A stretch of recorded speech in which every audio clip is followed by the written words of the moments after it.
আড়াই, পৌনে তিন। বসে গেছি নারকেল কুড়াতে। নারকেলটা কুড়িয়ে নেব, নিয়ে তারপরে সব কিছু জোগাড়জাটি করবো। আগে নারকেলের পুরটা করে নেব। তো চলো একেবারে সব কিছু মেখে টেখে নিয়ে তারপরে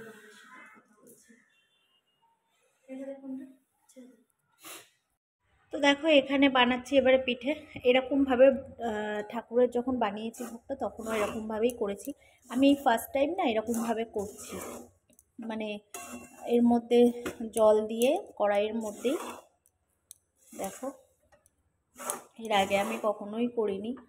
তো এর মধ্যে একটু মানে জল দিয়ে দিয়ে এরকমভাবে করবো। মানে গরম জল আমি তুলে রেখেছিলাম, উষ্ণ জলটা যেহেতু, এখন এই কড়াইতেই সুন্দরভাবে এরকমভাবেই মেখে নেবো। আমি সবাই করে, মারাও করে, কিন্তু আমি কোনোদিনও করিনি। আমি প্রথমবার করছি, দেখবো কেমন হয়। ভালোই হয়েছে, ওটা তো খুবই ভালো হয়েছে। এরকমভাবে করে নিয়ে খানিকক্ষণ তারপরে ভালো করে নামিয়ে মিক্সড করতে হবে, মাখাতে হবে, যেরকমভাবে মাখায় আর কি। তো চলো দেখতে থাকো। আজকে মানে পিঠের শুধু ব্লগ যাচ্ছে তোমাদের সাথে।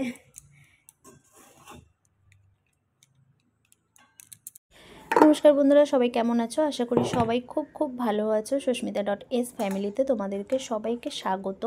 তো যেমনটা দেখলে, আমি প্রথমে তোমাদের সঙ্গে ইন্ট্রো দিতে পারিনি, ব্লগটা শুরু হয়ে গেছিলো, মানে মেয়ে শুরু করে দিয়েছিল।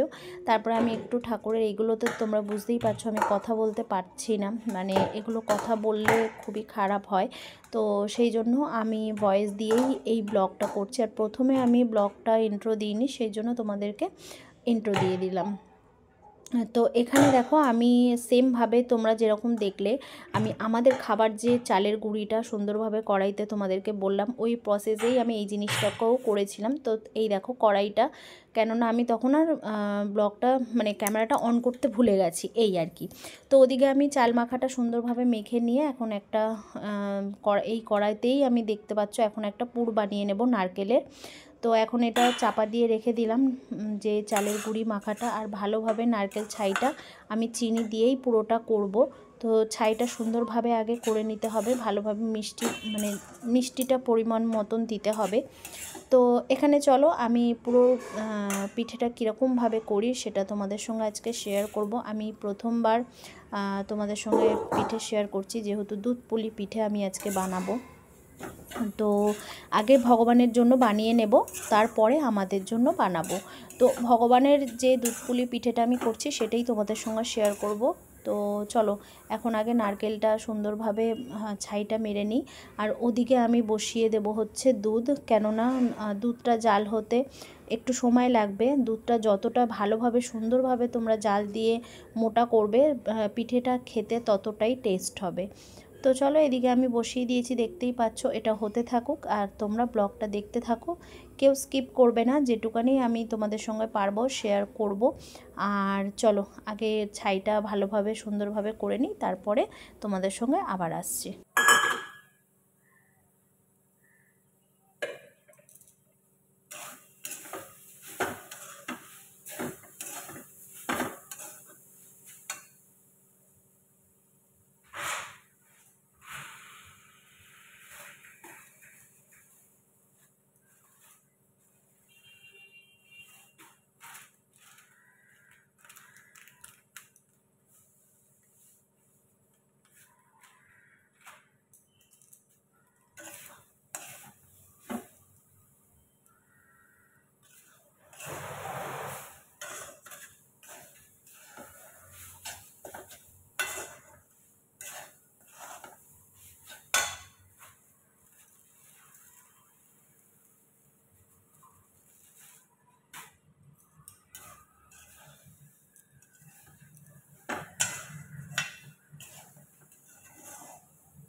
তো দেখো এখানে ছাইটা পুরো কমপ্লিট হয়ে গেছে, আর আমি এর মধ্যে কিছুটা ছাই নিয়ে নিয়েছি, কেননা প্রচণ্ড গরম। আর এখানে দেখতে পাচ্ছ অলরেডি আমার 4-5টা পিঠে বানানো হয়ে গেছে। তো আমি আসলে কি জানো তো, এখানে একটাই জিনিস আমার প্রবলেম হয়েছিল। আর এখানে দেখো আমি জল গরম বসিয়ে দিয়েছি, আর এদিকে তো দুধটা ফুটছে, তখনই তোমাদেরকে বললাম। তো জলটা গরম বসিয়ে দিয়েছি আগে থেকেই, কেননা জলটা গরম হতে সময় লাগবে। আর এখানে আমি পিঠেটা বানিয়ে, আমার বলছি না আমি ক্যামেরাটা ধরার মতন আমি কাউকে পাচ্ছিলাম না। আর এদিকে আমার চলছিল লাইভ, ফেসবুক লাইভ। তো সেই জন্য মেয়ে এসেছিলো, একটু ধরে দিয়েছে ক্যামেরাটা এই সময়টা। তো দেখো এখানে আমি সুন্দরভাবে পিঠেগুলো করে নিচ্ছি। পিঠেগুলো কেমন হচ্ছে, আমি অত সুন্দরভাবে ডিজাইন করতে পারি না, যেটা সত্যি কথা। আমার মা এরকমভাবে করতো, আমি সেই জন্য মায়ের দেখে দেখেই এই পিঠেটা আমি এরকমভাবে সুন্দরভাবে বানানোটা শিখেছি। আর আমার মা প্রচণ্ডভাবে এই দুধ পুলিটাই আমাদের ছোটোবেলায় করে খাওয়াতো। কেন বলো তো, আমাদের তো অতটা সামর্থ্য ছিল না তখন যে আমরা অনেক রকম পিঠে বানিয়ে খাবো। তো সেই জন্য মা যখন সময় পেত আর মার কাছে যখন পয়সা হতো, তখনই মা এই জিনিসটাই শুধু আমাদেরকে বানিয়ে খাওয়াতো। কিন্তু বিশ্বাস করো, আমরা খুব খুব খুশি হতাম জানো তো। সবার বাড়িতে অনেক রকম পিঠে হতো, কিন্তু না আমার মা যখন এই জিনিসটা বানাতো দুধ পুলি পিঠেটা, তখন না আমরা খুব তৃপ্তি করে খেতাম। আর আমাদের খুব তখন একটা মনে হতো না আমার বাড়িতে যেন আজকে একটা অনুষ্ঠান, যা হয় আর কি। মানে একটা মা একাই খেটে আমাদেরকে মানুষ করেছিল, এটাই হচ্ছে ব্যাপার। তখন তো আমার অত পয়সা ছিল না আমাদের। তো যাই হোক, এখানে কড়াইতে ঢেলে নিয়েছি, ছাইটা উঠছিল না, সেই জন্য গরম দুধের মধ্যে দিয়ে দিয়েছি। তো ছাইটাও দিয়েছিলাম একটু বেশি, আর এর মধ্যেই হয়ে গেল, মিক্সড করে নিলাম। আর এখানে দেখো আমি রেখে দিয়েছি, এটা আমি পরে বানাবো আমাদের জন্য পিঠেটা। তো এখন চলো ঠাকুরের ভোগটা লাগিয়ে দিই। শুভ সন্ধ্যা সবাইকে। তাই জন্য আজকে যতটুকুন ভালো আছি ভগবান ছাড়া, আজকের তার জন্য মানে আমরা এত ভালো আছি, বা আমরা যেটুকানি পাইনি আমার মেয়েকে আমরা দেওয়ার চেষ্টা করছি।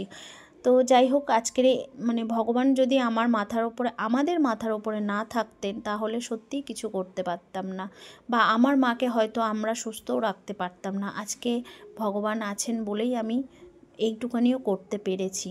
তো চলো এখানে দেখতেই পাচ্ছ পিঠে ভোগ লাগানো অনেকক্ষণই হয়ে গেছে, প্রায় আধা ঘন্টা মতন হয়ে গেছে। আর এই যে সন্দেশ নিয়ে এসেছিলো, সেটা দুপুরবেলা তো বললাম দেবো না, সন্ধেবেলা ভোগ লাগাবো, তো সন্ধেবেলা দিয়েছি। আর এখানে পিঠে ভোগ লাগিয়েছি। তো চলো আজকে মতন পুজোর ব্লগ এইটুকানি। অলরেডি আমি অর্ধেক ব্লগ ছেড়ে দিয়েছি, আর পিঠের ব্লগটা তোমাদের সঙ্গে একসাথে শেয়ার করব। তো অল্প একটু বানিয়েছিলাম, তোমাদেরকে তো দেখালামই, তখন কথা বলতে পারিনি। আর এখন ওই জন্য তোমাদের সঙ্গে ভালো করে সুন্দর করে শেয়ার করে দিচ্ছি। এবার গোপুসোনাদেরকে সুন্দর করে সোয়েটার পরাবো, পরিয়ে এখন এরকমভাবে সব গুছিয়ে গাছিয়ে নেব। তো চলো আজকের মতন টাটা, সবাই ভালো থাকবে, সুস্থ থাকবে। আর ব্লগটা কেমন লাগলো অবশ্যই কমেন্ট করে জানাবে, ভালো লাগলে অবশ্যই লাইক করে দিয়ে শেয়ার করে দেবে। তো চলো আজকের মতন টাটা, প্রচণ্ড ঠান্ডা পড়েছে। আজকের মতন টাটা, সবাই ভালো থেকো, সুস্থ থেকো, সবাইকে ভালো রেখো, সুস্থ রেখো। আর ব্লগটা কেমন লাগলো অবশ্যই কিন্তু কমেন্ট করে জানাতে একদম ভুলবে না। তো চলো আজকের মতন টাটা, গুড নাইট, সবাই সুস্থ থাকবে, ভালো থাকবে, সবাইকে গুড নাইট, রাধে রাধে। আর হ্যাঁ, সাবস্ক্রাইব করতে একদম ভুলবে না। টাটা।